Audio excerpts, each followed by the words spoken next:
Não tá. Tá alto? Tá alto. Tô falando alto? Tá. Ô Medina, tá me ouvindo?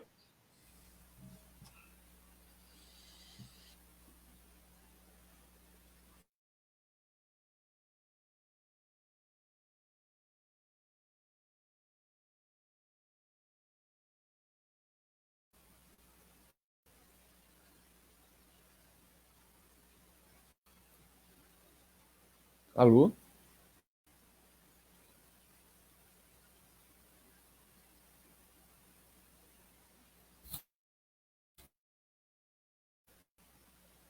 Alô, vocês estão me ouvindo?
Boa noite. Alô? Boa noite, boa noite. Boa Boa noite. noite. Estamos ao vivo. Legal. Bom, tudo bom? Tudo bem? Bom, vamos começar aqui. Meu nome é Caio Barros, né? Eu vou fazer a mediação da nossa conversa que a gente vai ter aqui hoje, né? Então, eu vou rapidinho apresentar a campanha e a gente já passa a palavra para o pessoal que vai falar mesmo, né? Se vocês quiserem ir mandando a pergunta conforme eles vão falando, vão mandando aí no chat, eu vou anotando, depois a gente vai ter um tempo aí para fazer as perguntas e para compartilhar os pensamentos, comentários também que vocês quiserem, tá? Bom, essa aqui, como você sabe, é a primeira live, né, da nossa campanha aqui, Brasil pela segunda e definitiva independência, né?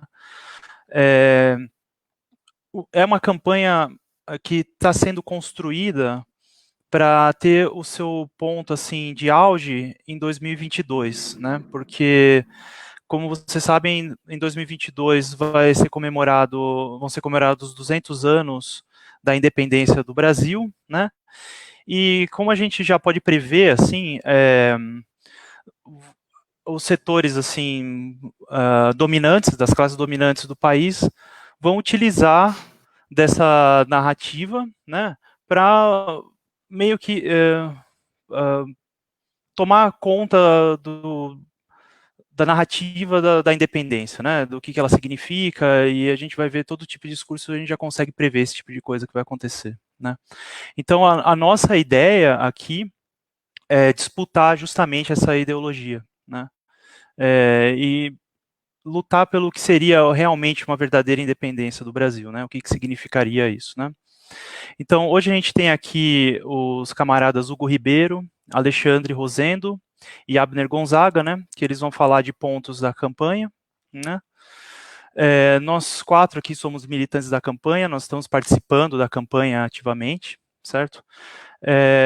Então, conforme eles vão falando, a discussão vai sendo construída aqui, vocês vão mandando comentário e a gente vai debatendo, né?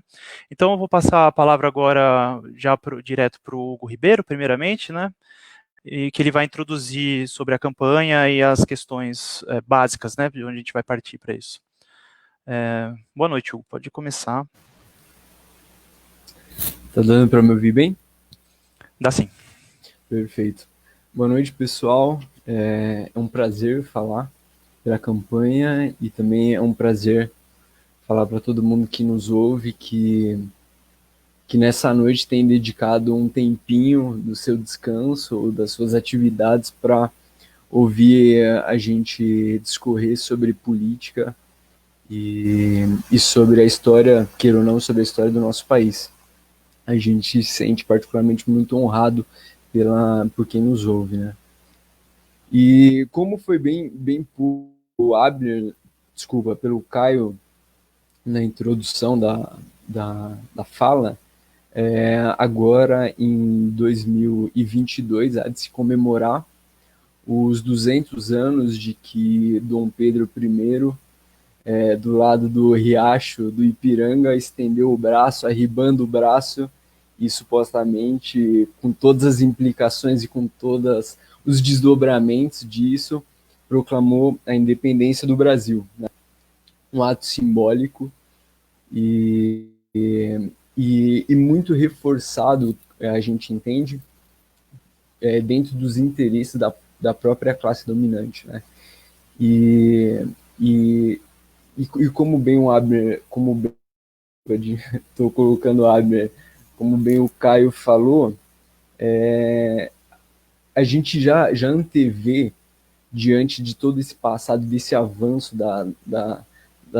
do conservadorismo no Brasil e dos reacionários, que muito provavelmente esse discurso, toda a simbologia da independência vai ser muito disputada em 2022. Então, eis o propósito e o grande mote da campanha, né? A gente disputar essa narrativa com essa galera. E já passando para o assunto, né? Falar de independência do Brasil logo quando você põe esse assunto, essa pauta, a primeira imagem que nos vem à mente, não se há dúvida, é o quadro feito por Pedro Américo, né, O Grito do Ipiranga, Independência ou Morte, né, entregue, né, pela coroa e entregue em 1886. Foi encomendado, 1888, foi encomendado em 1886. Demorou 2 anos e a primeira exposição dele foi na Itália, se não me engano. Ele foi pintado lá e depois foi trazido aqui.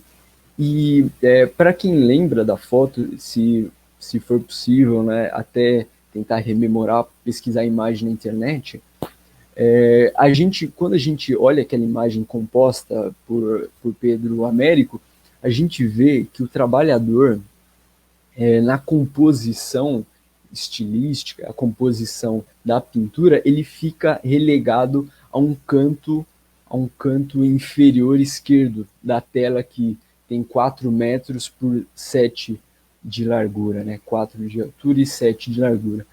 Então, a gente vê que de toda aquela concentração, aquela efervescência de atos, tá, que estão dispostos no óleo sobre tela, o trabalhador, um homem negro, trabalhador braçal, ele está relegado a um canto da tela.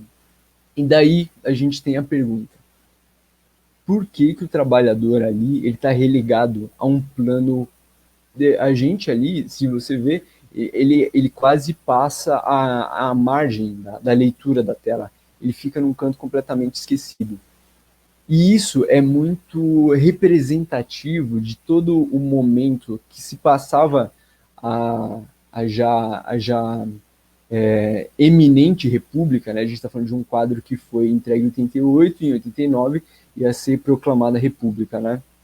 A gente vê ali, isso era muito representativo do momento social e histórico que passava o Brasil. E em que pese ainda, né, ser uma pintura muito reacionária, ela representa o momento. Então, se a gente perguntar o porquê o trabalhador ele está num segundo plano, muito esquecido num canto, e para quem lembra da imagem, ele está abaixo de um feitor, então também denuncia um pouco o sistema, como se dava o sistema de coerção, né, através do trabalho escravo, né?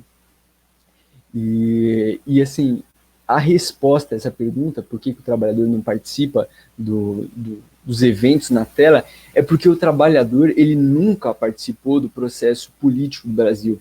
Então, aquela representação, em que pese ser super reacionária, uma encomenda da coroa, ela representa um momento, e ela representa ainda mais uma ideologia, né?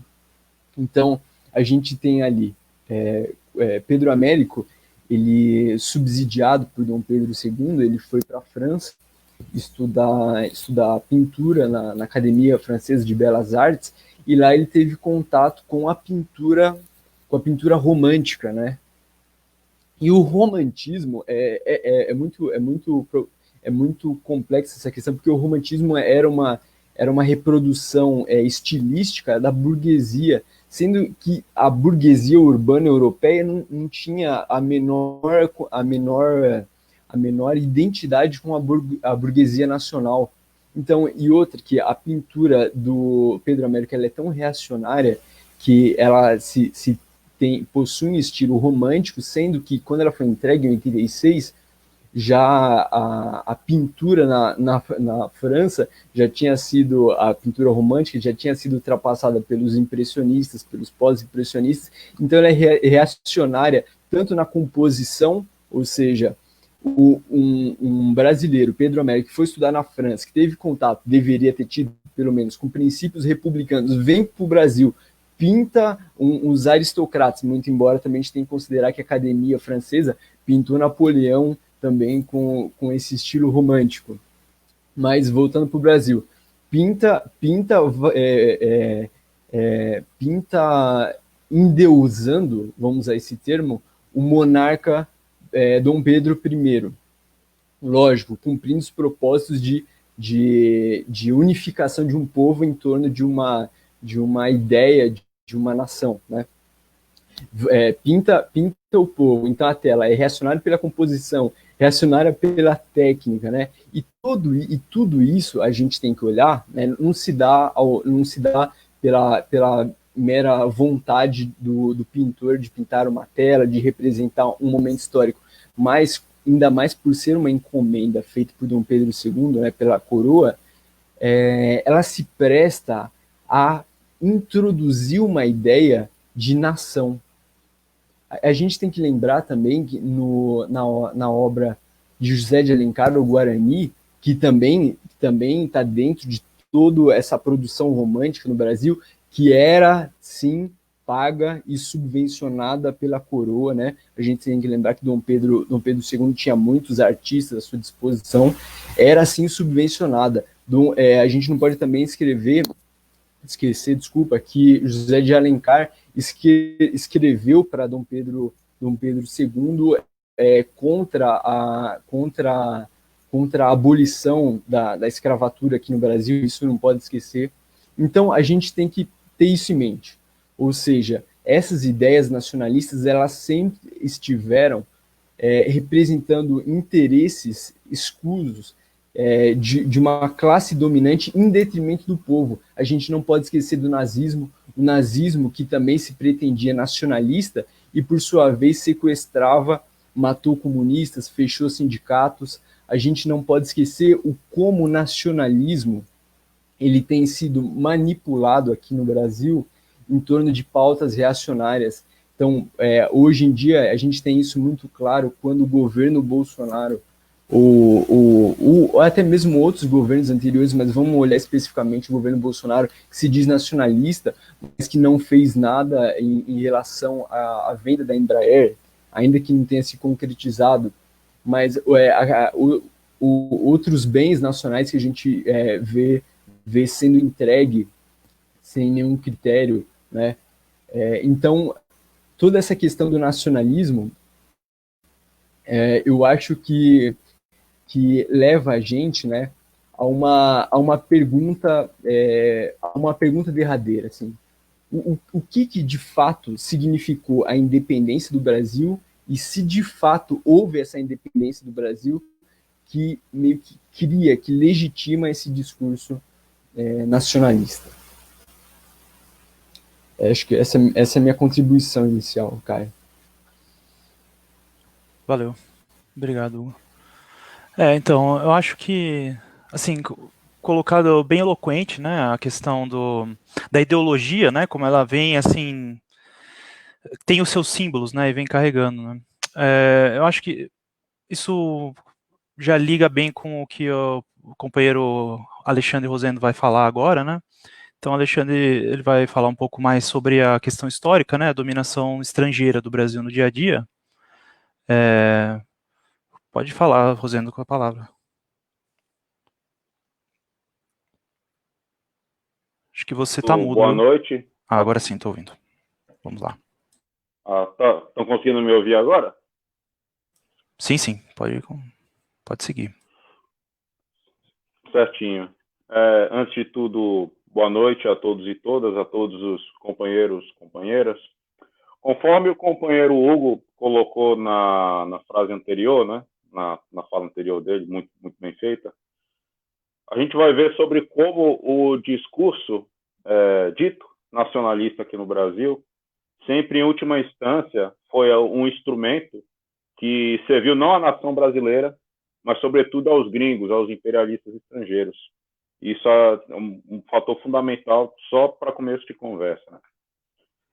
Mas eu queria começar aqui, companheiros e companheiras, minha contribuição, citando um fato muito, muito notório, né, que vem de uns tempos para cá, que eu acho que, me perdoem se o tempo não for exato, mas acho que algo como 8 ou 7 anos para cá, parece que a política no Brasil é algo que está na boca do povo. Se a gente compara a situação brasileira com o que era 10 anos atrás, ou com o que era 15 anos atrás, em que a gente parece que política era uma coisa que estava no ostracismo, ninguém falava de política. Por mais que hoje em dia se fale da antipolítica, que a antipolítica virou moda, eu penso que, pelo menos assim para a nossa geração, né, que vem da década de 90, 80 para cá, nunca houve uma época em que a política esteve tanto na boca do povo quanto ela está hoje.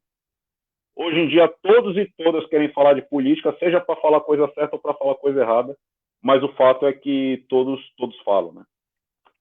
Então, nesse sentido, à medida que todo mundo fala sobre política, voltou a ficar muito em moda no debate brasileiro o debate sobre os problemas brasileiros, né? Os problemas brasileiros, e se fala aí na criminalidade, na pobreza, na dita imoralidade, o desemprego, os etc, corrupção e assim por diante.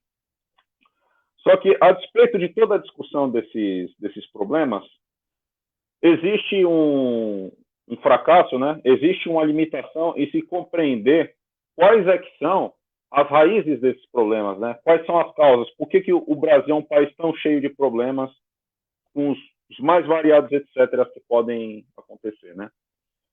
Há quem diga que os problemas brasileiros têm como causa básica a corrupção.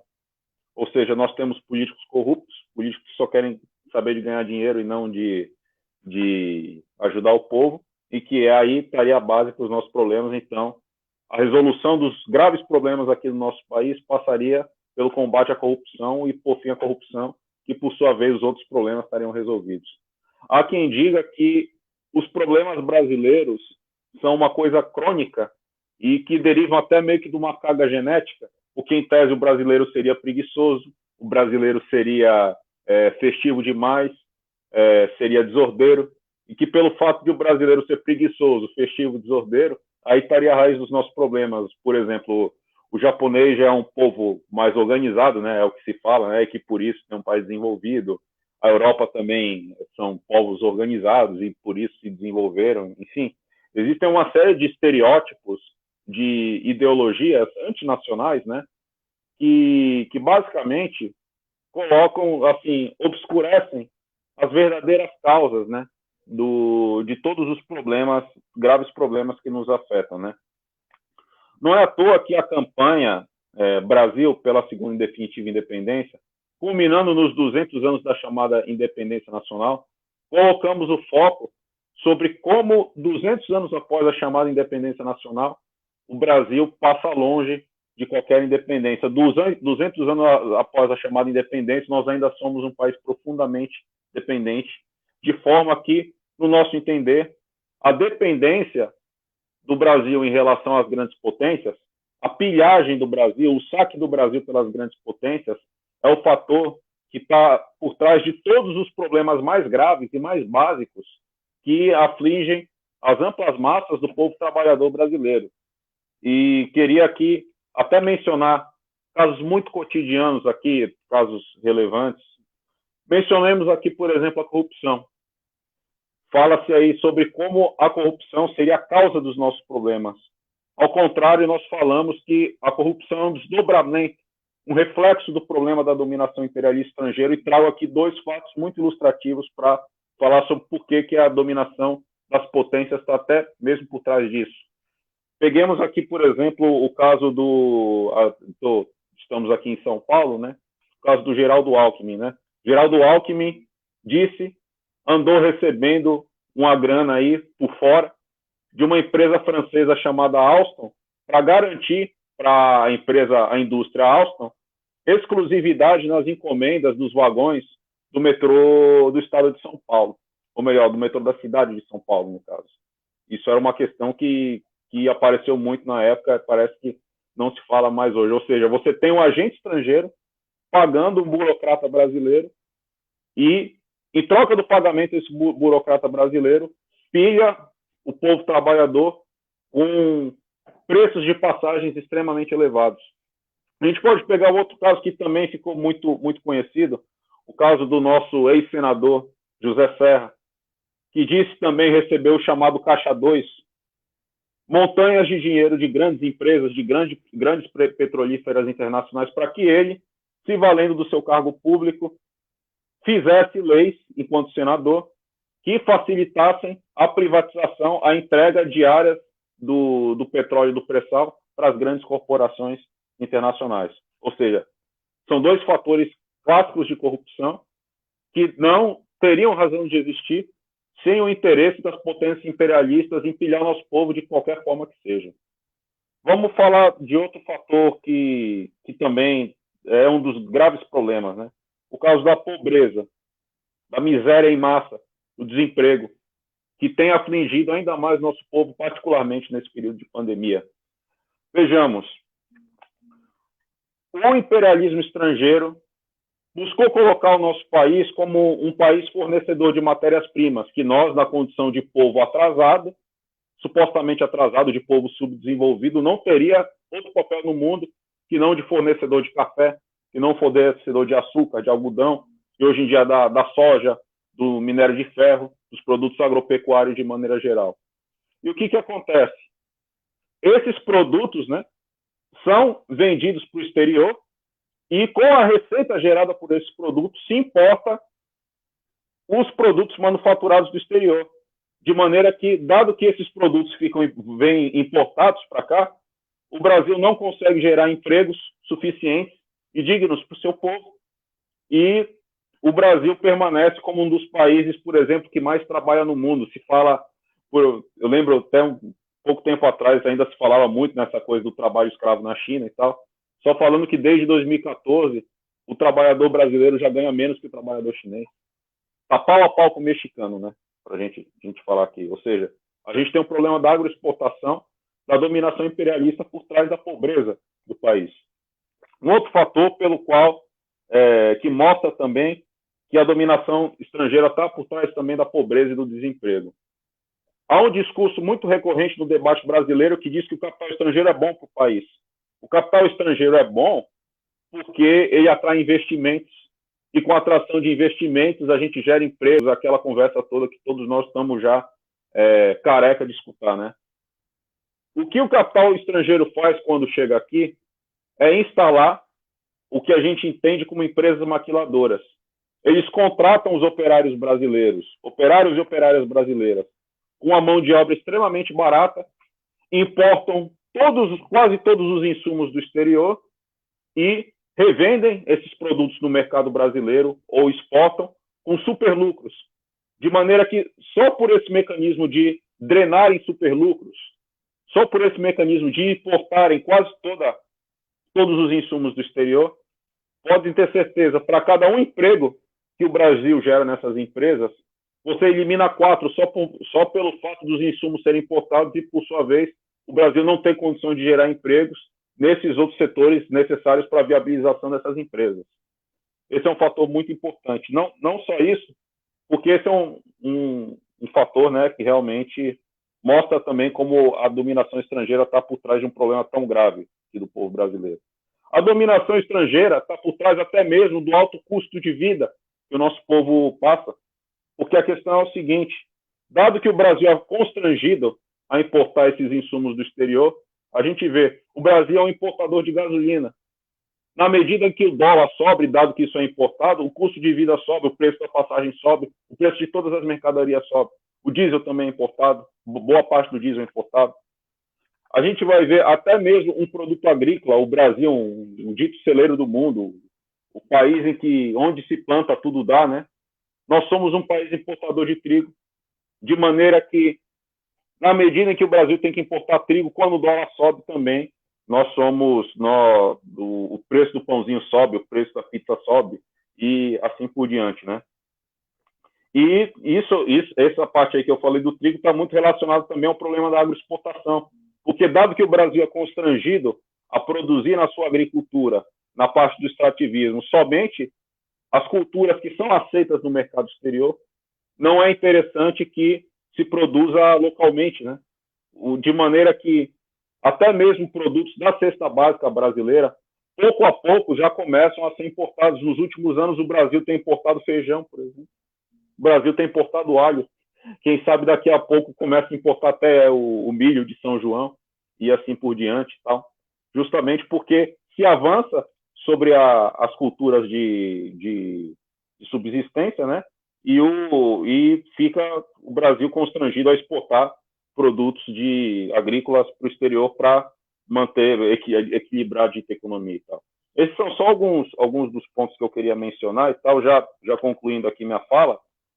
Nesse sentido, o governo Bolsonaro ele foi continuista em relação a outros governos. Ele traz uma série de novos elementos, evidente, para a conjuntura política nacional, mas, tal como os governos anteriores, ele manteve e aprofundou a entrega do Brasil para o imperialismo norte-americano. A gente vê o caso da base de Alcântara, o caso de quase enfiar o Brasil numa guerra de agressão contra a Venezuela, botar os filhos do povo trabalhador, do povo pobre, para morrerem no exterior, liberar a importação de trigo dos Estados Unidos para o Brasil, sem pagarem tarifas alfandegárias, tarifas de importação e assim por diante. São só algumas questões que mostram como essa campanha é pertinente no sentido de denunciar a dependência do país à dominação estrangeira. Essa é a minha contribuição, perdão por estourar aqui um pouco o tempo. Obrigado, Rosendo. Então, só lembrando o pessoal que podem ir mandando aí seus comentários e perguntas, né, que em seguida a gente vai abrir aqui para o debate, para coisa responder dúvidas mesmo, né? E agora eu vou passar para o Abner, né? Para ele explicar para a gente mais ou menos como é que a gente tem se organizado, né? E como participar da campanha e fazer parte junto conosco. Boa noite, Abner. Boa noite a todos os camaradas que estão presentes nessa noite. Gostaria de agradecer a oportunidade aqui de fazer uma exposição muito nobre, né, de como se engajar com uma questão tão importante, cara, a nós, né. Então, antes de mais nada, eu gostaria de estabelecer, né, ressaltar alguns princípios que pautam justamente aí, né, essa força política que a gente quer edificar, né. E assim, né, como transmitir isso, né, ao nosso povo, especialmente, né, dentro das disputas ideológicas, né, que estão aí presentes, né, muito além da internet, né, da grande mídia, que a grande mídia tem propagado aí, mas também no nosso cotidiano. Temos que conquistar, né, as atenções, né, e agitar esses princípios, né, nosso programa, né, e essa mudança que todos nós, a população, anseia. E para isso não há o primeiro passo, senão os estudos revolucionários, né? E como nacionalistas comprometidos, né, com o nosso povo, né, essa campanha, os militantes dessa campanha aqui, né, antes de mais nada, tem que se inteirar profundamente das questões fundamentais da nossa história. Observar criticamente as faces da ideologia dominante, expor suas inconsistências, né, acima de tudo, denunciar as falsas promessas de crescimento do país. Como o camarada Rosendo agora, né, citou alguns exemplos, com a reforma trabalhista, né, com esse novo marco da água, né, compreendido isso, né, a gente tem um programa, né, muito interessante aí que está pautando, né, construir um Brasil independente, soberano e digno, né. E nisso a gente vai encontrar os princípios do trabalho decente, né? Isso tem que ser estabelecido, trabalho decente para todos os brasileiros, né? Em condições de trabalhar e assistência para aqueles que não possam, né? No momento como a gente está passando agora, de sucateamento, né, das plataformas de trabalho, né? Da informalidade aí, atingindo novos recordes, né, em termos estatísticos, a criação de uma indústria nacional, né, para o desenvolvimento da nossa economia e nacionalização de todos os setores estratégicos, né, educação pública em todos os níveis, né, oferecendo por um sistema único, né, que produza conhecimento direcionado, né, aos interesses do nosso país, contra o avanço das multinacionais, né, monopolistas do setor, saúde pública, né, com o SUS aí fortalecido, né, cada vez mais edificado, contra essa política, né, de escateamento e abertura para a expansão do lucro do capital, né. E a gente quer também, né, um programa com acesso aos bens culturais, né, como cinema, teatro, para todo o desenvolvimento de uma cultura genuína nacional. O combate também, né, a discriminação aos preconceitos de toda a ordem, garantir os direitos, né, às mulheres, os negros, os LGBTs, né, e as demais camadas, né, historicamente descriminalizadas, né, em nosso país. E tem uma questão fundamental, né, a reforma agrária, né, para o campesinato pobre e médio, contra esse latifúndio, né, e a defesa dos direitos, né, dos quilombolas, dos indígenas, né, que são muito nobres aí nessa configuração, né. E, por fim, a reforma urbana, né, moradia digna, acesso ao lazer e práticas esportivas, né. A gente vê aí o aumento da população de rua, né, nesse momento de pandemia, e parece que tudo, né, ainda ordem de despejo, né, é uma coisa que, assim, o capital e esse Estado burguês não alivia nem nesse momento, né. E repare que isso é um ciclo, né, quando a gente vai pensar nessa força política, né, popular, nossa campanha tem pensado nos pilares necessários para trilhar esse caminho, né. E os princípios, né, que nós temos, né, as ideias que precisam, né, serem direcionadas dentro de um canal, né, de canais.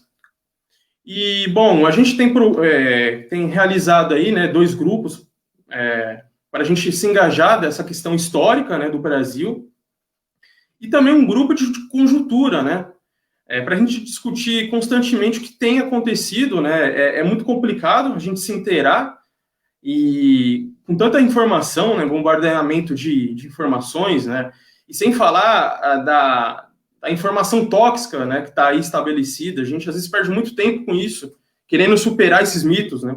Então aqui a gente está propondo, né, 2 grupos em que o militante constrói o seu engajamento, né, estudando e compreendendo o desenvolvimento histórico da nossa nação, né, porque não vamos mudar esse país sem entender nossa história. Então isso tem que ficar muito claro. Sabemos que existe, né, essa certa insegurança, né. Então aqui a gente está promovendo um processo, né, de conscientização, né, e o processo de agitação dessas pautas indispensáveis, né. Pouco se discute, né, isso, poucas reflexões sobre se a gente de fato é um país, né, independente. E bem, e há o trabalho de base, né, o trabalho de rua, a panfletagem, por exemplo, o trabalho de aproximação com as classes trabalhadoras, né, com aqueles que, por mais as distâncias percorridas das suas casas, né, são nossos irmãos de luta, são aqueles que nos formam, né, nós que acordamos ainda no anoitecer, para abrir as fábricas, os escritórios, né, para acender os geradores, para realizar limpeza, né, quem exerce, por exemplo, múltiplas tarefas, né, que após 9, 10, 12 horas de jornada, voltamos para casa, né, dividindo mínimos espaços, né, nos transportes públicos, né, que batalhamos diariamente para sonhar com um futuro melhor, né, e tem que deixar muito claro, né, como os entregadores fascistas, né, agora estão aí deixando muito claro que aqui não é empreendedorismo porra nenhuma, que é força de trabalho. E é isso que edifica um país, né, o povo trabalhador. A riqueza que nós construímos, produzimos, né, independentes das nossas diferenças, né, que tem aí sido muito delimitadas, né, nas narrativas, né, do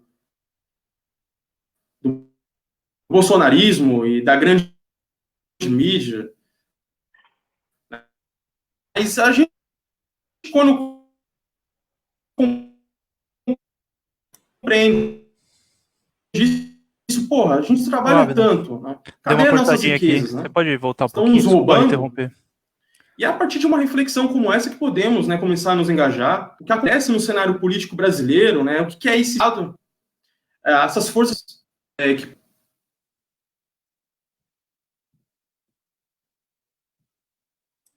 eu não estou ouvindo, não.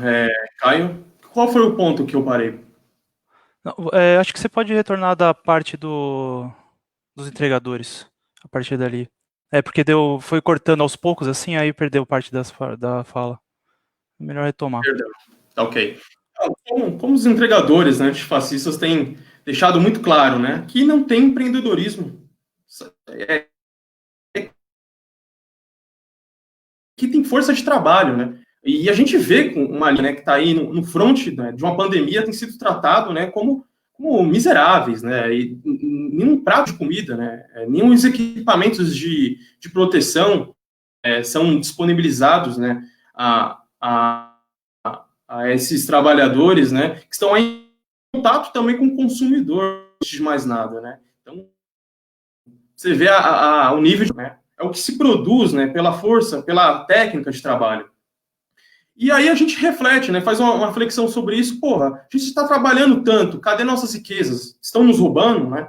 É a partir de uma reflexão como essa que a gente pode, né, começar a se engajar. O que acontece nesse cenário político brasileiro, né, o que há nesse Estado burguês, as forças políticas, por exemplo, até do nosso campo, né, têm dado as respostas suficientes, né? Quais projetos, né, são mostrados, incentivam a apontar esses passos, né, que a gente está querendo ressaltar justamente para desenvolver nosso país, né, nossas grandes plataformas, né, a gente tem aí a Petrobras, a Embraer, as estatais aí devem ser fortalecidas para oferecer de fato uma qualidade de serviço, né, e uma plataforma de emprego, né, ao nosso povo. Isso tudo constitui o nosso sonho, né, de termos o acesso, né, digno à educação, à moradia, ao emprego, né, e à saúde. Isso não pode ser sabotado para a expansão dos lucros, né, dos grandes ricos estrangeiros que estão aí, né, pautando o nosso atraso, né, que querem nos convencer que esse país, né, é independente.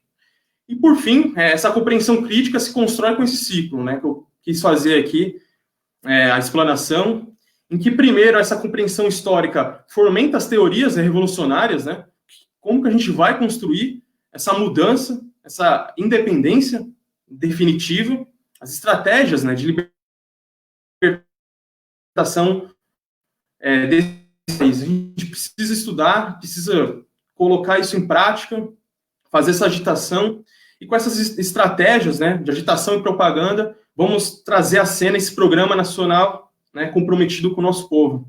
Muito obrigado. Por fim, Valeu, Abner. Só lembrando também que, além do grupo os grupos que o Abner comentou, né, que é os que a gente tem feito aqui online, ultimamente online por conta da pandemia, né, existe também um grupo de estudos na Zona Leste, em São Miguel Paulista e no Centro, né, e se vocês tiverem interesse, né, vocês podem entrar em contato aqui na página da campanha, né, para participar, se desejarem, né. E na própria página vocês vão ter acesso aos documentos, ao manifesto, né, que é o documento de onde a gente parte, assim, é o princípio de toda a campanha e o ponto de concordância, né, de todos, e os boletins, etc. Tá bom? Bom, agora a gente vai abrir aqui para discussão, né? Por favor, vocês podem ir mandando as perguntas e os comentários, né? Eu queria começar fazendo uma pergunta, na verdade, para o Hugo, que você estava comentando sobre o perigo da ideologia do nacionalismo, né? Mas, assim, o que a gente está falando também não é nacionalismo, não é? A gente não se considera patriota, assim? Qual que é o perigo exatamente dessa ideologia?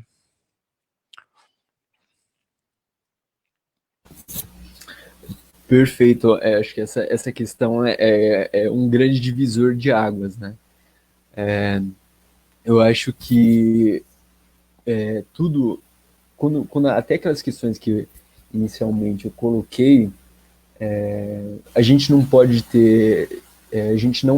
ter padecido do mesmo erro epistemológico, vamos dizer assim, dos pós-modernos e olhar a questão como um distanciamento, né? E olhar sem que isso, acho que é a grande chave disso, sem a posição de classe. Então, quando a gente fala de nacionalismo, a gente fala de um nacionalismo de uma classe. A gente está falando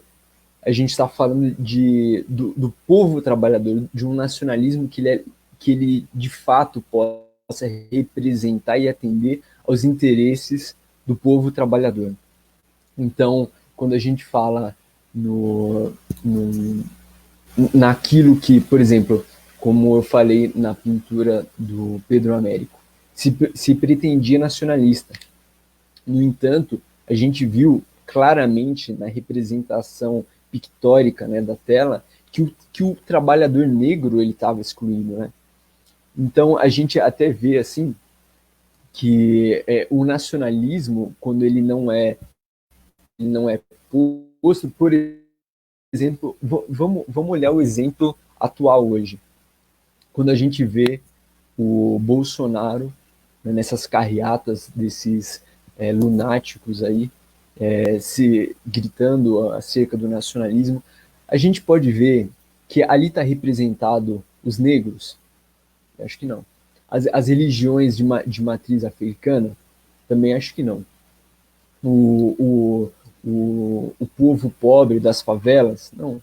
Então, quando a gente vê, acho que a gente exercitando um pouco a memória, a gente podia lembrar também que muitas dessas passeatas, desses ditos defensores da pátria, tinha empresas, salvo engano, o Habib's chegou até numa das manifestações distribuir alimentos para aqueles que participavam das passeatas. Então a gente pergunta assim, será que de fato, verdadeiramente, aquelas pessoas que se diziam nacionalistas podem representar a classe trabalhadora? Eu acho que é isso que a gente tem que se perguntar. A campanha, de um modo geral, busca criticar. Primeiro, que o Brasil nunca foi um país independente, né? A gente não quero aqui ficar num debate teórico também. Eu acho que até o cerne, né, o bojo dessa pauta é a campanha, né? Mas como foi até posto pelo Abner, né, a gente tem grupos que a gente tem estudado, feito leituras, né? Octaviani, Roberto Passos Guimarães, Gunder Frank, esses caras. E então, mas olhando um pouco a questão, né? O Brasil, ele quando se declarou, né, supostamente independente, ele era dependente do capital, deixou de ser dependente da colônia para ser dependente do capital inglês.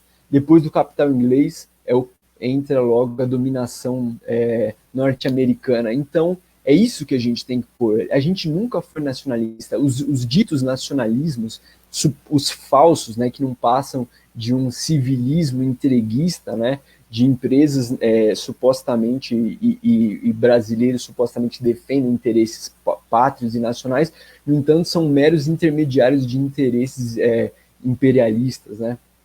Então eu acho que a resposta para essa pergunta, Caio, é assim: a gente pretende construir um nacionalismo que de fato defenda os direitos dos trabalhadores e a riqueza nacional de invasões imperialistas. Uhum.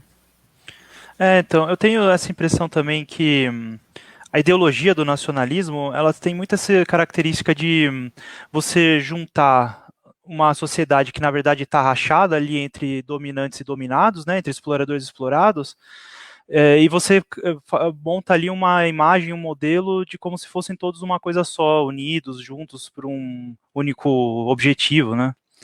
Quer dizer, eu acho que essa é a falácia do nacionalismo nesse sentido, né? Perfeito. Eu acho que não existe assim um patriotismo sem a ideia de libertação do povo, realmente, a libertação do povo da exploração, né? A Thaís até comentou aqui, Thaís Sayuri, né? A impressão que eu tenho é que o nacionalismo virou uma arma do povo contra o próprio povo. O peixe morde a isca, achando ser caçador, quanto na verdade é a caça. Vocês têm algum comentário a fazer sobre isso? Eu tenho alguns, mas eu queria ouvir de vocês, na verdade. Então, esse sentido de nacionalismo foi muito esvaziado, né? A gente vê o Bolsonaro, por exemplo, um candidato que não apresentou nenhum projeto, né? Totalmente vulgar, até algo grotesco, né? E ele, justamente pela simples agitação, né, dessa figura do verde e amarelo, né, de uma coisa apenas expressionada de forma estética, foi suficiente para, né, engatar aí o discurso de muitas pessoas, né, que ele é um candidato patriota, né? O próprio lá, o partido, né, ainda tem um partido também que se apossua, né, disso. Então, o sentido disso foi muito esvaziado. Eu acho que é um princípio, né, como que isso tem sido, né, pouco discutido, o que deu brecha, né, nessas décadas de esvaziamento de um programa de fato nacionalista, né, pautou aí justamente, né, um cara totalmente grotesco, né, se apropriando de um princípio, né, e usando a simples estética foi o suficiente, né, para caracterizar aí essa arma, né, que foi apontada agora. Eu sinto que o nacionalismo nesse sentido que a Thais comentando não é um nacionalismo que vem do povo, né? Não é uma arma do povo contra o povo, mas é uma coisa que custa caro até. É feito pelas classes dominantes com muito custo. Não foi barato levar o Américo para a Europa para depois voltar e pintar um quadro de 4x7, sabe? Não é barato financiar a MBL e assim por diante. Essas coisas vão se construindo assim e com muito capital, né? Muito capital mesmo, justamente para isso. Eu sinto que é um pouco nesse sentido, assim. Então, eu estava também comentando, eu esqueci de avisar com relação ao nosso, um dos outros canais que a gente tem é o grupo de WhatsApp, que é onde a gente organiza esses encontros, né, Abner? Sim, a gente quinzenalmente, né, quinzenalmente tem os dois grupos, né, um sábado a gente discute as teorias, né, do que pautam aí a construção histórica do Brasil, né, toda essa explanação que a gente está fazendo aqui aponta justamente os caminhos históricos, né, da dominação estrangeira, a questão da terra, né, que é uma questão muito central aí dentro do que a gente está querendo, né, explicar e incentivar aí a reflexão. E, como eu havia falado na minha exposição, a gente precisa ter um grupo também para discutir a conjuntura, né? Discutir esses capítulos e aplicar justamente as teorias, né? Para compreender o que está acontecendo hoje, né? Colocar isso em prática. E esse engajamento do grupo de conjuntura, que acontece às sextas, né? Quinzenalmente, ela justamente vai fomentar o militante da campanha, né? Justamente lidar com toda essa conjuntura, né? Essa disputa de narrativas, e é muito importante, né? A gente tem um grupo de conjuntura para colocar em prática tudo que a gente se debruça, né, a entender sobre as formulações históricas desse país.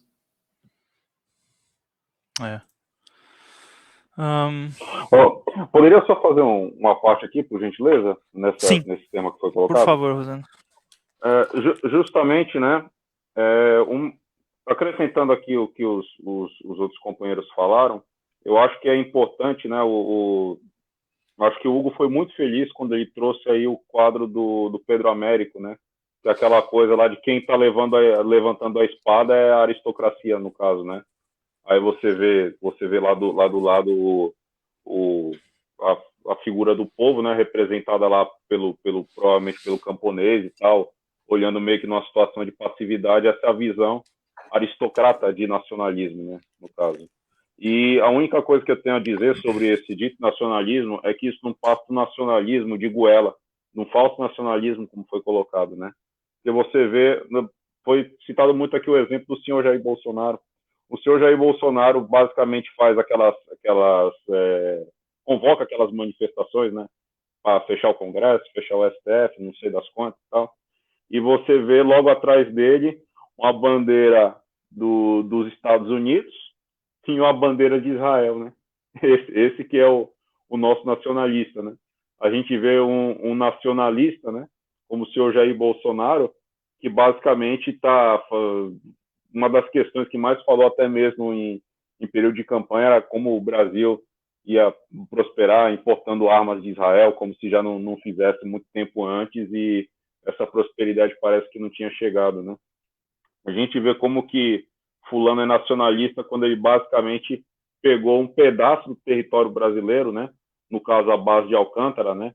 No estado do Maranhão, e entregou para o usufruto de estadunidenses, de forma que naquela área você vai ter uma situação na qual brasileiros não podem entrar sem autorização do governo dos Estados Unidos, né? Ou seja, basicamente é estrangeirizar e entregar pedaços do território para que o imperialismo Yankee venha aqui e utilize como base militar para a agressão da Venezuela e de outros povos da América Latina e do mundo.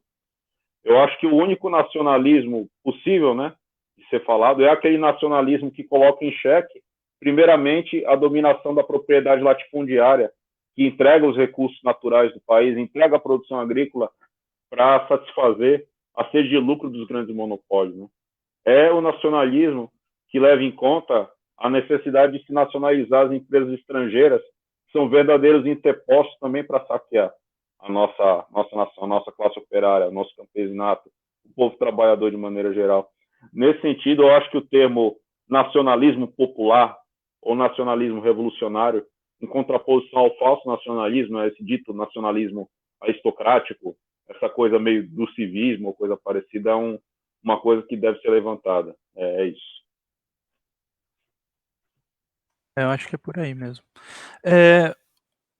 A Débora perguntou assim se a gente acredita que a forma como o sindicalismo se dá atualmente é apropriado para os fins de libertação do proletariado. Você quer comentar sobre isso, Rosendo? Pode ser, pode ser. É que assim, eu não sei em que sentido a companheira usou esse termo libertação do proletariado, né? Mas assim, interpretando esse termo libertação do proletariado como eu interpreto, né? Que, assim, libertação da exploração ou coisa parecida, na minha opinião, né, o sindicato ele é um instrumento de luta que surge muito antes da própria noção de socialismo, né?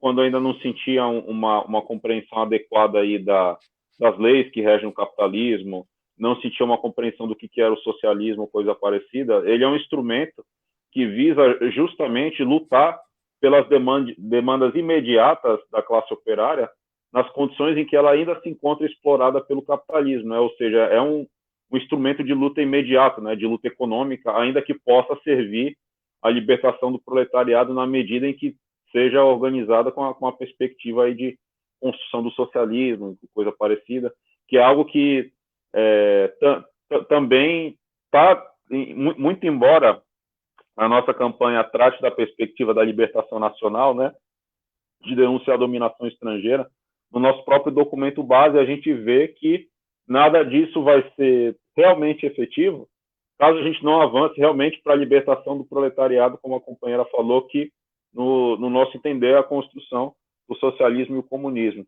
Então, se os sindicatos no meu entender, são necessários para organizar o proletariado na luta por suas demandas econômicas, né, na luta por suas demandas imediatas, e, na medida em que se corresponda num nível de organização, ele pode servir também à libertação do proletariado. Porém, a questão, aí também já vai para muito além do escopo da campanha, né? É a necessidade de se forjar outros instrumentos de lutas, né? Relacionados ao Partido Comunista, Frente Única, autodefesa e assim por diante. Embora isso aí vá para além do escopo da campanha, é um tema bastante pertinente de discussão. É o que eu penso. Eu acho que aqui a campanha em si ela não está centrada nessa questão do socialismo e do comunismo, né? Não tá, até onde eu me lembro, não está em nenhuma parte dos documentos isso especificamente, ou tá, Rosendo, você lembra? Sim, assim, entre os 7 pontos, né, que o documento base coloca, fala-se no problema da socialização das riquezas, né, da Sim. socialização dos meios de produção, que, assim, no sentido de que a libertação pura e simples sem o rompimento com o imperialismo, o capitalismo de maneira geral, só parcialmente vai conseguir libertar, né, Isso, o povo da exato. exploração, da miséria. É que a gente aqui, como o nosso grupo, ele vai bem para essa direção mesmo de construção do socialismo, Revolução Brasileira e tudo, né? Hugo, você queria comentar do Cineclube, né? Sim, sim, eu queria comentar duas coisas. Uma relacionando uma conclusão que você teve quando você relacionava a ideia de nacionalismo e a ideia de unificação, né? E como essa ideia, basta a gente lembrar, assim, desde, por exemplo, quando o quadro do Pedro Américo foi feito, o Império estava em crise, né? Quando surge o nazismo e o fascismo na Itália, a Alemanha e a Itália estavam em crises. A ascensão do bolsonarismo aqui e do fenômeno do Trump nos Estados Unidos também se dá em virtude de crises e de desemprego e de um acirramento. Então, eu acho que a gente também tem que deixar muito claro assim que não, assim, o nacionalismo ele não pode ser encarado como dentro do fenômeno, por exemplo, da xenofobia, né? Então, que assim, o que acontece, por exemplo, hoje que se dizem nacionalistas no caso dos Estados Unidos ou então no caso da Marine Le Pen na França, são processos justamente que se dão dentro dessa reprodução imperialista, né? E isso era uma coisa que eu queria falar, que a gente não pode confundir isso e que sempre essa falácia, né, que se diz nacionalista se dá em virtude de crises econômicas, né? A questão dos cineclubes também, que eu queria trazer, que ele está no documento base da campanha, é o quê? Como a gente está falando principalmente, que eu tenho tratado aqui, dessa representação, né, de como superestruturalmente, né, a questão do nacionalismo enquanto forma de dominação foi posta. Por outro lado também, a gente, dentro da campanha, a gente, pela mesma via, tenta fazer a crítica, né? Então, a gente tem há dentro do documento a previsão, né, de elaboração de um cineclubes, né, de que haja, né, que os membros da campanha engajados, né, promovam esses cineclubes, e tem alguns filmes que particularmente tem essa virtude, né, de conseguir problematizar toda essa questão da dominação que o país se encontra por meio da linguagem cinematográfica. Então, dentro dos grupos de estudo que bem foram postos pelo Abner, né, pelos grupos de estudos de conjuntura também que a gente desenvolve, a gente também tem que, isso daqui, a gente apenas tem discutido ainda, a gente não tem implementado nenhum projeto ainda para a concretização de fato da questão dos cineclubes, mas assim, a gente já tem alguns filmes, então até que companheiros pudessem somar para o desenvolvimento, né, e de fato a concretização desse projeto seria uma boa. Dentre os filmes tem Os Inconfidentes, Os Militares que Disseram Não, Garotas do ABC, Um Homem de Moral. Tem vários filmes que se prestam a essa questão da discussão, né, e da crítica. Acho que a batalha, assim, a luta é ideológica também, como em todos os outros frontes, né? Então, o cinema tem essa função também, pode ter, com todas as outras manifestações, né? E a gente tem filmes muito interessantes sobre isso. Teve um momento muito bom também de produção, isso na época da ditadura e tudo, né? Tem coisas interessantes assim. Isso. Tem alguns comentários aqui, por exemplo, do Raul falou: o governo faz amplo uso, até tosco, né, dos símbolos nacionais para cooptar a população, né? Por exemplo, o Vélez Rodrigues, um dos ministros da fila de ministros da educação, ele queria impor o hino nacional às escolas, carteira verde e amarela, casa verde e amarela, né? Reciclar o existencialismo que tanto denunciaram, impondo cada vez mais os ataques aos direitos dos trabalhadores. Eu acho que, se vocês estão vendo o cartaz aí da campanha, né? E uma das coisas que a gente está batalhando nessa campanha é justamente a gente teve uma opção muito consciente de utilizar esses símbolos, essa coisa do verde e amarelo, que foi muito sabotada, né, pela campanha toda bolsonarista ultimamente, né? E existiu uma certa tendência da esquerda até de meio que abandonar isso e vamos usar, sei lá, outros símbolos, né, o vermelho, tal, esse tipo de coisa. Mas eu acho uma das ideias nossa até nesse ponto é justamente que esses símbolos foram ressignificados e eles são do povo e a gente tem que batalhar por eles e não aceitar a derrota, né? Acho que é mais ou menos por aí, né? Com relação a... Então, essa coisa de carteira verde e amarela, eu acho que tem um pouco isso, assim, assistencialismo, aí é uma outra história, eu acho que aí vai justamente nessa questão que a gente está colocando de, não é uma política assistencialista que ela é anti-imperialista, ou ela vai garantir uma independência do país, não é isso? Não sei se os camaradas têm alguma coisa a colocar com relação a isso, né? Se quiserem, pode tomar a palavra.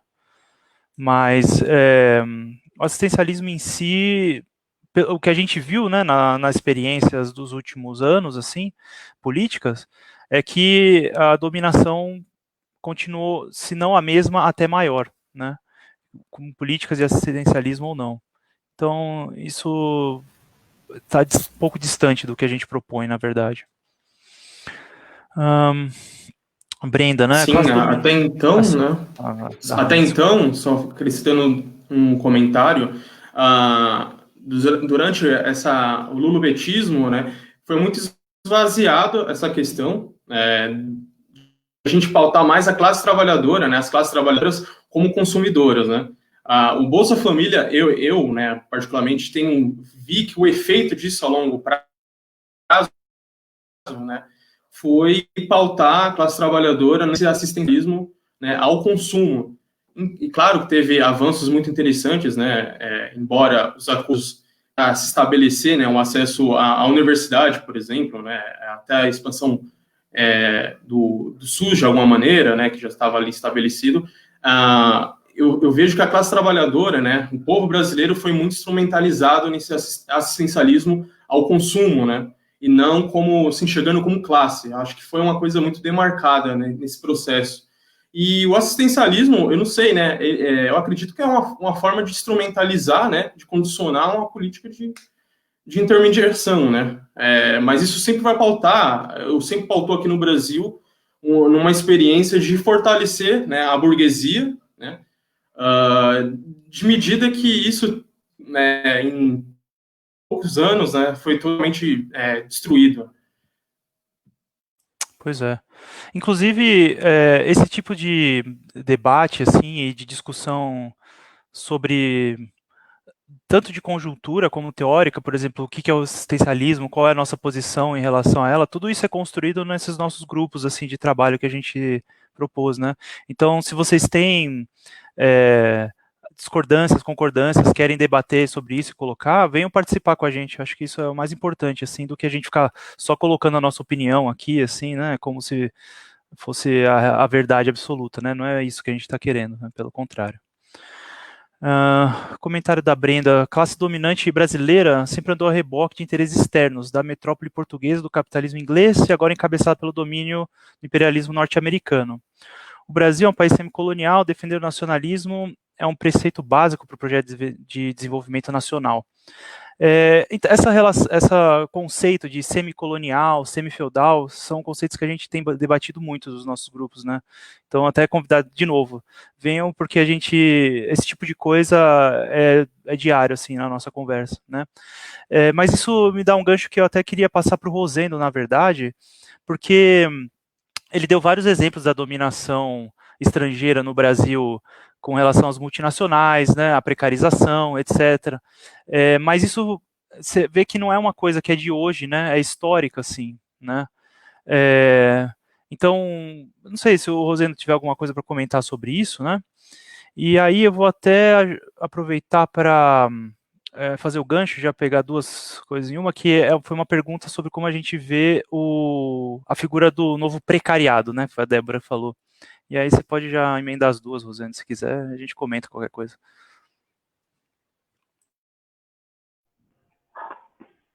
Então, na verdade, né, conforme o próprio documento base diz, né, a independência brasileira começou com a dependência, né, no caso.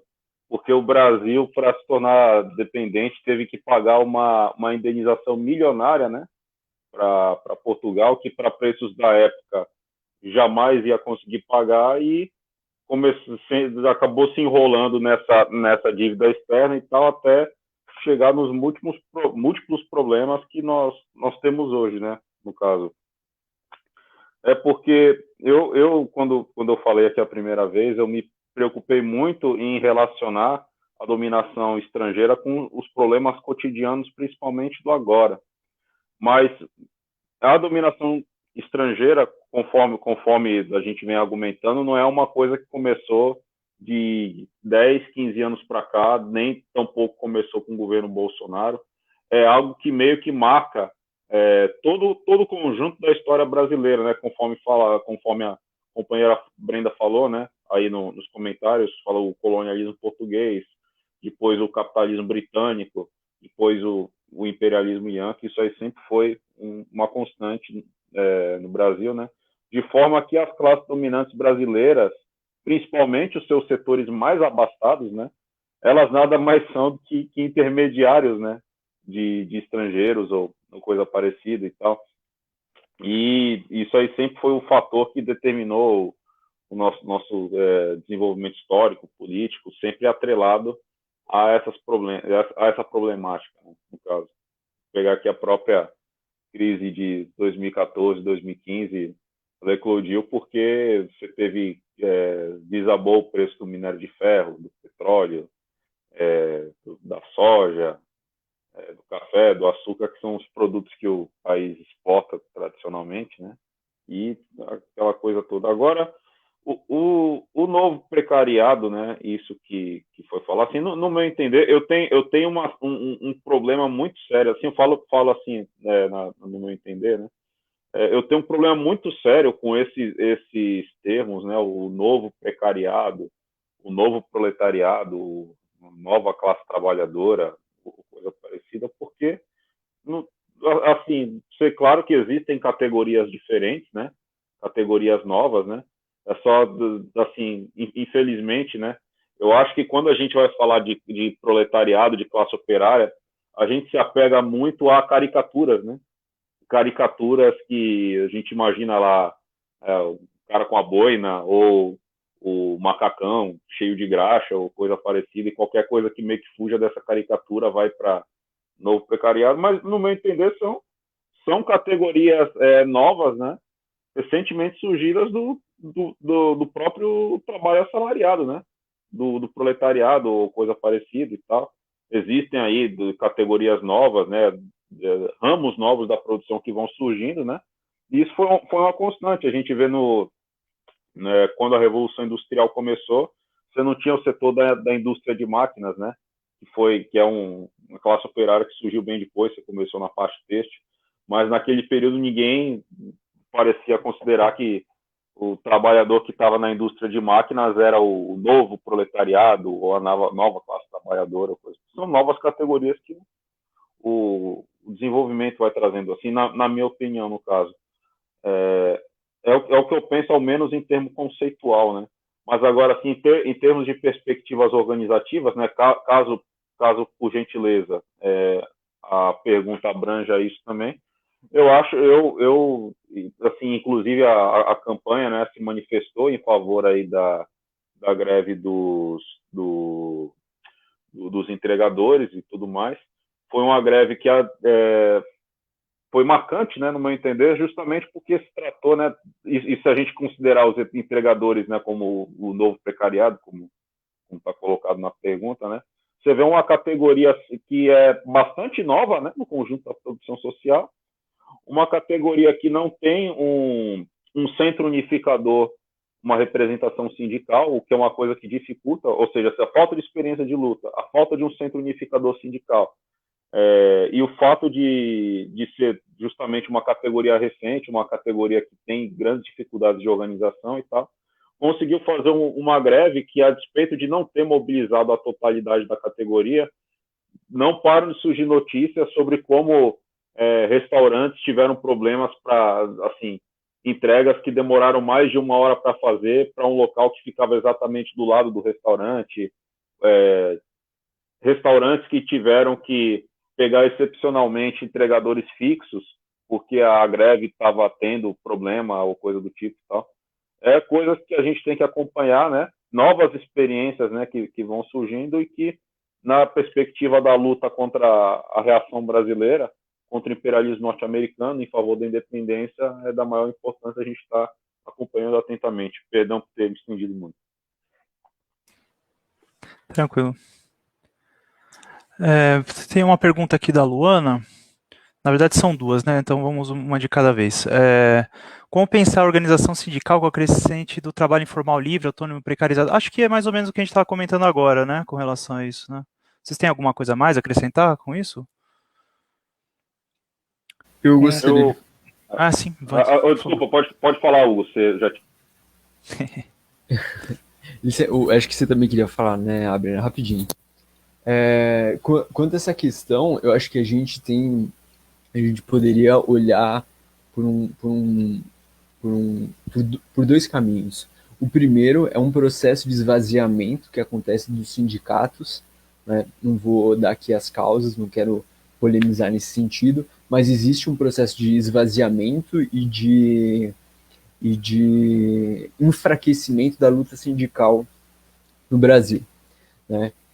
Muito desse enfraquecimento, né, de problemas com organização, com crises econômicas, com crises no governo Dilma, notadamente, infelizmente deixou até que se passasse, acho que no caso foi no governo Temer, né, me corrijam se eu estiver errado, mas a questão da reforma trabalhista, né? Então tem uma série de elementos que vão isso. É um fenômeno que acontece, o esvaziamento dos sindicatos que acontecem como os trabalhadores se organizam, que acaba tendo um reflexo institucional, ou seja, as reformas trabalhistas que também, no sentido de um efeito, né, por conta de uma desorganização, de um enfraquecimento, os trabalhadores desorganizados e enfraquecidos têm os seus direitos reduzidos, né? E também a gente vê que esses trabalhadores de aplicativos, né, esses novos aparatos tecnológicos, né, que diversificam as formas de prestação, visam, né, afastar aquele que presta o serviço dos requisitos que são postos pela CLT para caracterização do vínculo empregatício, né? Então, eu falo que por conta de como é feito a questão do controle do trabalho, se ele tem ou não uma exigência, se ele tem ou não um contrato, uma série de elementos que são extraídos, né, da forma com que se dá a prestação, ela se amolda ou não, né? Ela se subsume ou não aquilo que é posto pela CLT, né? Então, a questão do precariado, no meu modo de entender, ela atualmente, eu não sei se alguém lembra assim, mas tinha um problema antigamente, até a jurisprudência meio que foi se construindo nesse sentido, do controle da jornada, da hora extra, salvo engano, pelo motorista de caminhão, porque assim, não tinha até onde o cara trabalha, até onde ele para descansar, onde é a pausa, né? Então ficava muito difícil de você controlar isso. E aí depois foi se construindo entendimentos, né, através de decisões na Justiça do Trabalho, de que era possível fazer esse controle através de aparelhos, né? E em outros casos também a questão do teletrabalho também já foi motivo de tentativa de se afastar um enquadramento ou enquadramento de direitos, né, por exemplo, hora extra, ou até mesmo de descaracterização do vínculo empregatício. Também a gente tem que olhar que tem um fenômeno que já hoje em dia já deve ter um pouco mais de 10 anos, que é o fenômeno da pejotização, né, que é o trabalhador que ele presta serviço pessoalmente, no entanto, ele tem uma empresa, né? Então ele não trabalha enquanto indivíduo, né? Enquanto pessoa física, mas sim, ainda que pessoalmente, ainda que escorrendo o rosto, escorrendo o suor do próprio rosto, mas através de uma MEI, de uma empresa jurídica. Então, todos esses, eu penso assim, particularmente, todos esses fenômenos que vão acontecendo nesses últimos tempos, meio que redundam ou ensejam esse problema que é com o novo precariado e essas formas de trabalho que ainda, né,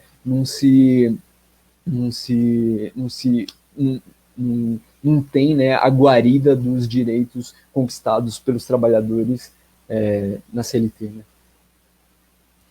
Eu acho que foi o que o Abner falou na fala dele, né? Ficou bem eloquente do jeito que os entregadores colocaram mesmo, né? Empreendedor aqui é o caralho.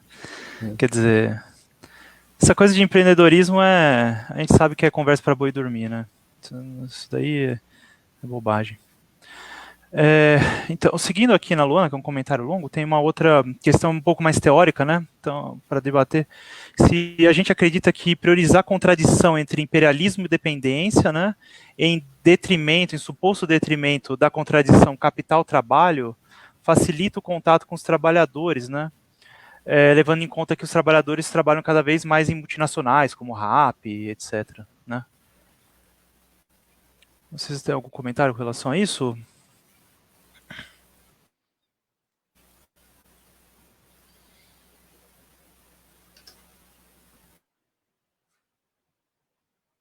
Achei que o Rosendo ia falar alguma coisa, porque ele apertou o botão.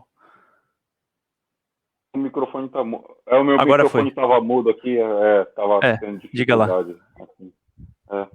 Não, eu acho, assim, eu penso no sentido, né, de que a contradição entre o imperialismo e a nação brasileira, ela é a contradição principal, né, no sentido de ser a contradição básica que determina todos os desenvolvimentos, né, históricos, econômicos, políticos, desenvolvimentos e atrasos, inclusive. Então, eu acho que a despeito, né, de você ter, de fato, né, essa coisa aí de aplicativos e tal, eu não acho que, por exemplo, a gente teria que priorizar a contradição entre imperialismo e nação pelo fato de muitos trabalhadores estarem aí nas multinacionais ou coisa parecida, e sim no sentido de entender essa própria contradição burguesia e proletariado, né, como um desdobramento da contradição entre imperialismo e nação, né?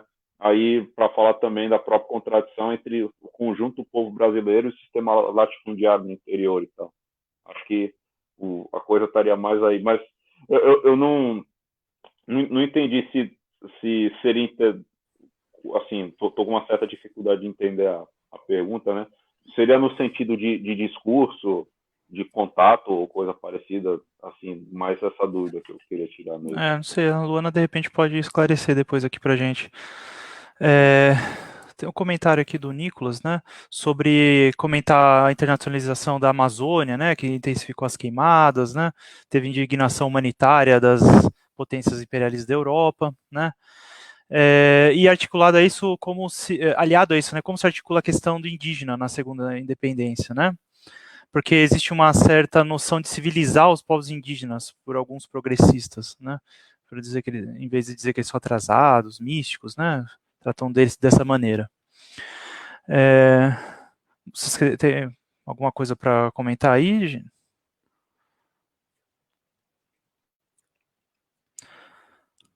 Pode mandar, Zeno. Eu acho que um programa de fato patriótico, democrático, tem que, no meu entender, reconhecer que o Brasil é um país multinacional, né? É um país que contém no seu território vários povos, né? Nesse sentido, e reconhecer essa multinacionalidade, no meu entender, é um processo interessante. Eu penso que a questão indígena no Brasil é uma questão de autodeterminação, né? Nacional. A gente está tratando efetivamente de minorias nacionais, né? No caso. E penso que um programa e a campanha abrange isso, né? É a garantia da autodeterminação nacional, né? Para as populações originárias, né?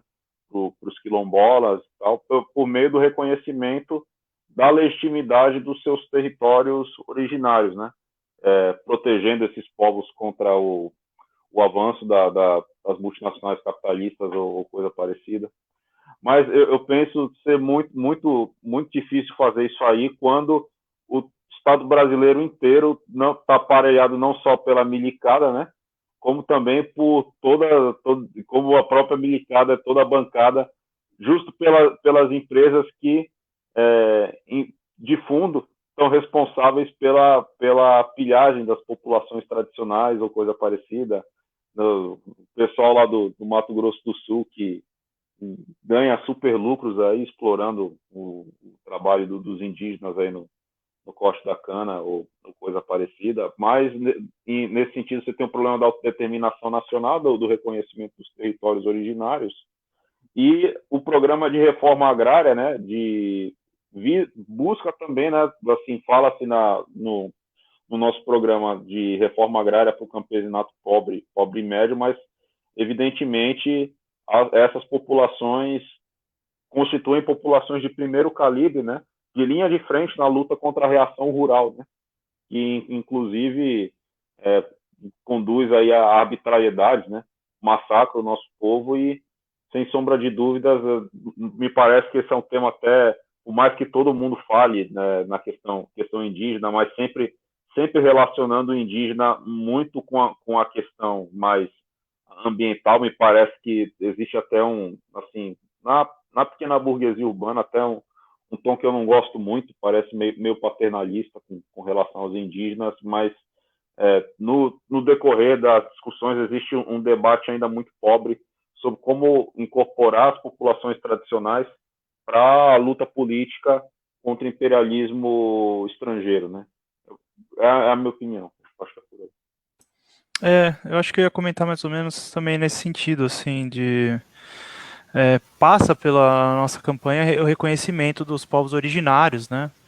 E existe toda uma estratégia, assim, de como seria a estratégia de libertação a partir do campo, dos povos originários. Então, você teria estratégias diferentes de acordo com as necessidades diferentes dessas multinações brasileiras, né? Eu posso falar também nesse sentido? Claro. Então, até, se não me engano, a questão das queimadas foi posta, né? E aí a gente vê até como o Rosendo colocou, né? A bancada do gado, né? Que é até meio redundante, né?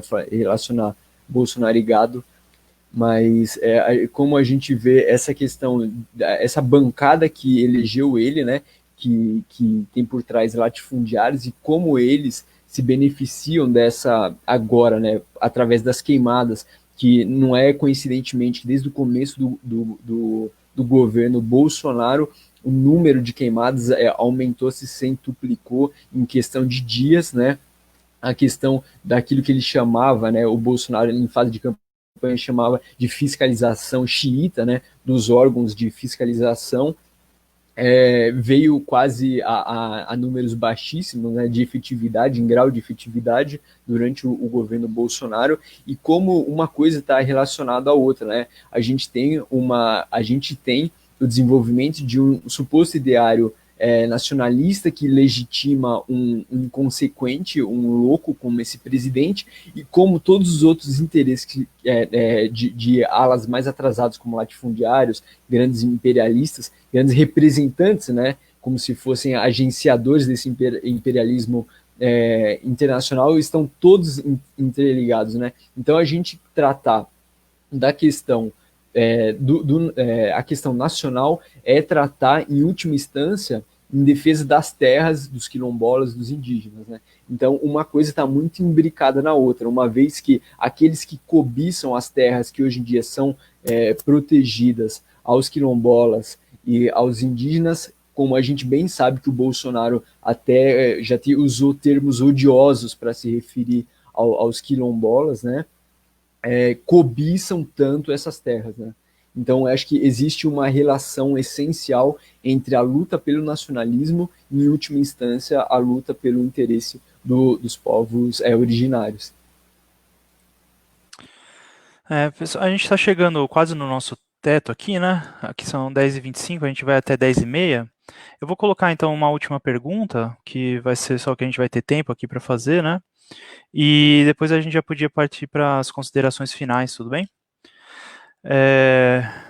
Bom, teve um comentário da Vitória aqui, né? Que ela sentiu que depois dessas greves dos entregadores, muitos partidos e organizações revisionistas, né, começou a se aproximar dele, de certa maneira, né, e como combater essa questão da capitulação pela esquerda revisionista, né, e qual críticas e ações devem ser feitas para evitar cair nesse discurso anti-organizativo, né.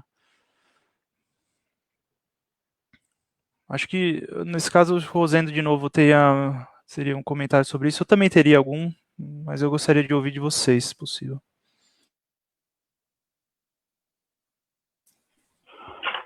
Então, na verdade, né, eu acho que, assim, acho que esse é um ponto também que vai para um pouco além do escopo da campanha, mas também é igualmente pertinente.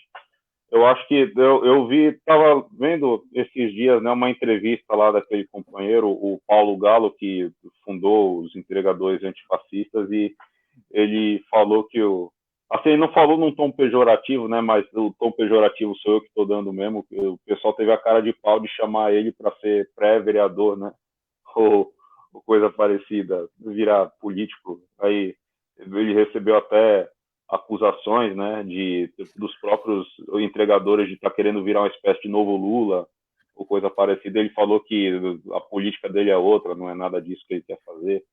Enfim, mas o fato é que, assim, no meu entender, o que os outros grupos, né, assim, a despeito, claro, de a gente, né, respeitar, conversar com todos os companheiros das outras organizações que têm seu valor, no meu entender, existe um problema de querer colocar as lutas de massas a reboque de uma agenda eleitoral.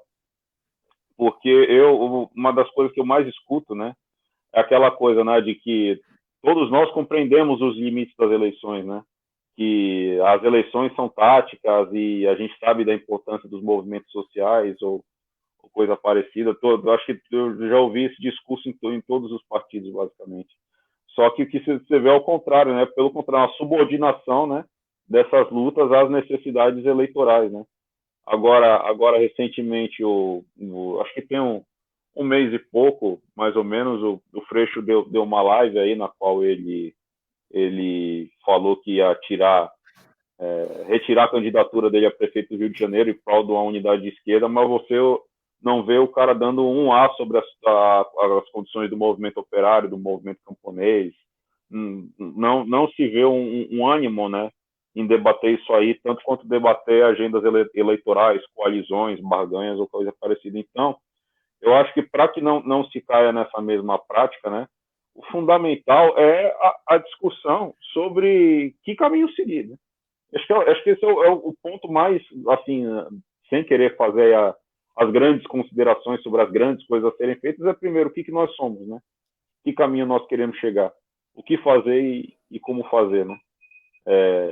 Qual que é o caráter da sociedade brasileira, qual que é o caráter da revolução? O povo brasileiro precisa ou não de uma revolução? Há quem diga que o Brasil não precisa mais de uma revolução, que os movimentos sociais ou coisa parecida vão dar conta de fazer o processo, não é mais necessário aquela coisa de 1917 ou coisa parecida. Então, retomar todas essas discussões para decidir um rumo e criar um destacamento que seguir, né, por esse rumo a ser decidido, acho que é o primeiro ponto, né? É um primeiro ponto para uma linha de princípios de unidade para se trilhar um caminho diferente do que está sendo trilhado. Acho que é isso. Hugo, você tem alguma consideração para colocar aqui, para a gente já ir encerrando? Quanto, sim, já vou colocar a minha última colaboração, é mais no sentido do pessoal que nos ouve, né? Mais uma vez, convocando, né, para que as pessoas venham a conversar com a gente, venham apresentar outras dúvidas, ver como é que faz para ingressar, porque eu acho que todo mundo que já leu um pouco de Marx sabe, né, que a gente tem que se organizar, é isso. A gente tem que se organizar para fazer a luta, né? A gente viu que desorganizado a gente não vai conseguir nada. Então, assim, a gente tem, acho que muitos dos que aqui olharam, que tiveram acesso ao link, se interessaram pelo assunto, né, sabendo já do assunto antes mesmo de ter entrado na live, assim, já tem uma ânsia pela defesa, né, da questão nacional. Então, isso já é um princípio que já é uma boa base, né? Então, se essa gente pudesse entrar em contato com a gente para saber como se organizar, como fazer parte dos projetos, agregar, né, trazer todos os conhecimentos que já tem de leitura para enriquecer a nossa análise conjuntural, a nossa análise histórica do país, para que assim a gente possa organizar e elaborar uma forma de defesa da coisa nacional de uma forma gostaria de usar o termo revolucionária. Acho que o melhor termo é de uma forma que atenda os interesses de fato da classe operária. Eu acho que essa a minha fala e esse é o meu convite. Abner. Então, 3 pontos aí que foram levantados para fechar aí a minha participação aqui. Bom, é uma coisa que me preocupa muito também, né, com esse discurso, né, antipartidário, um pouco de renegar, né, a instrumentalização dos sindicatos, né, a gente tem que fazer, justamente, deixar muito claro, né, separar o joio do trigo. O sindicato é um instrumento orgânico, né? Isso é indispensável para a organização dessas categorias, né. Isso é uma tendência do capital, indo para o segundo ponto, né, a gente sabe que essa conjuntura vai levar condições insustentáveis, né, à medida que a gente vê o padrão do salário cair, né, despencar, né, a gente vê, por exemplo, o custo de vida, né, principalmente nas grandes metrópoles, né, ainda não teve nenhum aliviamento nesse sentido, nem mesmo na pandemia, né, em torno, por exemplo, não falo nem propriamente do Bolsonaro, né, com a questão do auxílio emergencial, né, mas até em relação aos aluguéis, por exemplo. Então, o capital ele não tem, né, dado nenhuma brecha, né, justamente para intermediar um horizonte, né. A questão é justamente condicionar o país numa situação de pleno atraso, né, e eu vejo isso um cenário insustentável, que vai, de fato, pautar aí muitas reações, né, muitas revoltas, isso, para mim, é uma consequência inevitável. A questão é justamente como a gente vai, né, se organizar e lidar com essa pressão, né, é uma questão aí que tem sido expansionada cada vez mais, num ritmo cada vez maior. Eu acho que seria, eu já via, né, que seria inevitável essa questão, né, dos entregadores, né, as condições, assim, são insustentáveis, não tem como você dar cabo, né, aí, justamente esse terceiro ponto, que é o discurso, né, do liberalismo, né, sobre o empreendedor, as novas plataformas de trabalho, né, isso pauta condições insustentáveis. As classes, né, elas vão, de alguma maneira, ver que não tem horizonte com isso, né? E aí a gente tem que se colocar para dar as devidas respostas, né? Porque hoje, como o capitalismo está configurado, né, essa pauta do capital, né, essa agenda liberal, neoliberal no país, ela é muito complexificada, né, nessas narrativas, né? Por exemplo, com o bolsonarismo, né, esses setores hegemônicos, eles tentam agora se dissociar, né, e mostrar uma nova face como se não tivesse nada a ver com o que ele está fazendo agora, né? E é justamente usar as contradições aí, por exemplo, hoje, né, o Ricardo Eletro, né, engraçado que a filha dele gravava vídeos, né, falando sobre o jovem empreendedor, novas formas de empreender. Você vê aí que o cara, né, foi pego aí com lance de fraude, né, com lavagem de dinheiro, sonegação de impostos. Então, essas são as contradições que a gente tem que colocar em evidência, justamente para trilhar aí, colocar em evidências quais são as contradições e os pilares que pautam, né, essa farsa do neoliberalismo e todo esse discurso, né, do que é ser empreendedor, né.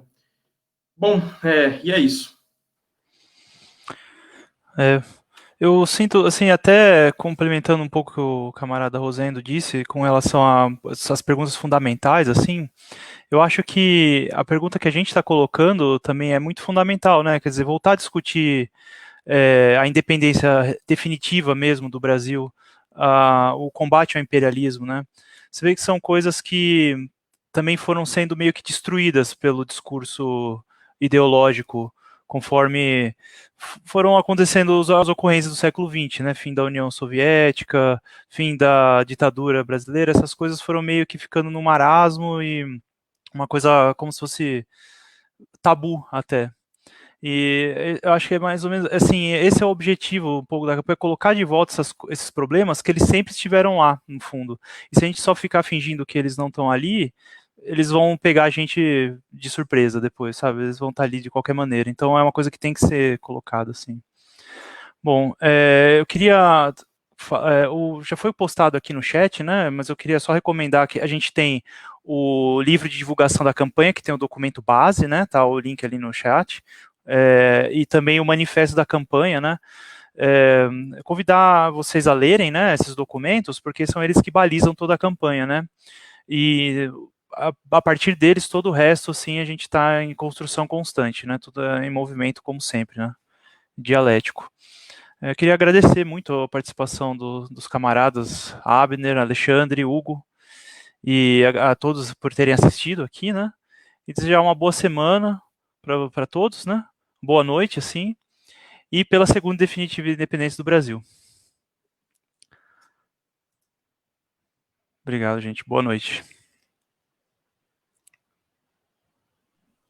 Obrigado, Tchau, boa pessoal. noite. Muito obrigado. Boa noite a todos. Obrigado aí.